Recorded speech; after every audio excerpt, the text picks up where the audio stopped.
This is far worse than even Meghan Markle could have possibly thought of. Of course, when she signed up with this particular agency way back, well, almost coming up to a year ago now, the bottom line was that they were going to reinvent Meghan, not just as a cable TV actress, but as someone who could take the world stage, tours, talks, inspiration, even perhaps a return to the apparently toxic world of social media. Maybe she could become an influencer, an ambassador for a great brand, that sort of stuff.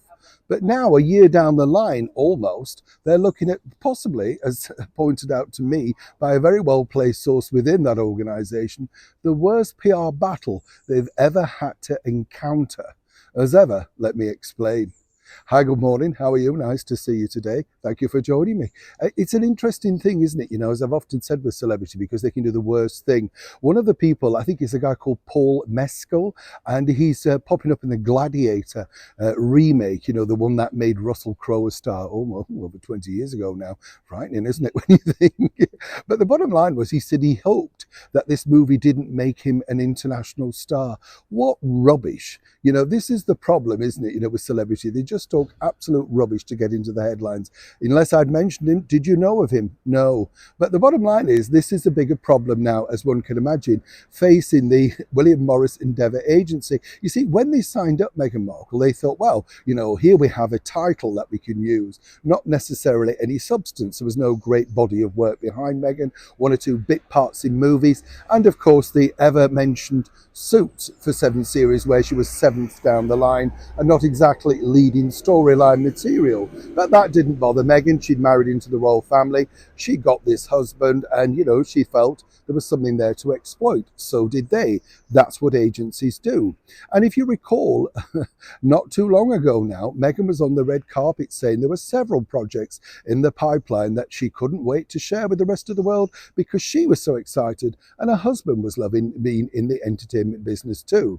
Now, William Morris have a problem. Who really is going to be interested now in anything that Meghan and Harry are putting out?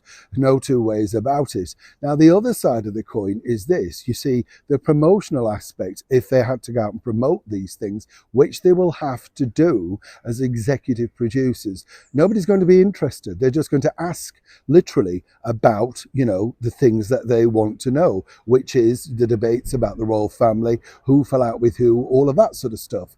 This truly is now put William Morris Endeavour Agency in a very, very precarious position. I can't stress that enough. I know how agencies work. I've worked around this game long enough to know.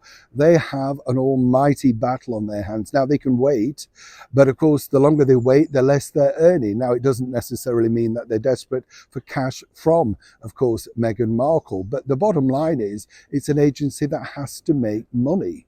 And you see, if you feel in the long run that this particular signing can't make you money, then why on earth have you got them signed? Is it prestige? Certainly not. It's just negative PR. Will anybody on the books want to be associated with them? I can't see who would want to be aligned to these two right now. And the other side of the coin is, pushing forward, who is going to buy their product? Meghan is worried. Let me tell you, this relentless negative PR brought on, said many people suggest, all by herself alongside her husband Prince Harry, is literally hurtling towards a fireball, one that even she now can't put out. But how much longer will William Morris literally cling to the raft that was Harry and Meghan? Neil Sean in the very heart of London.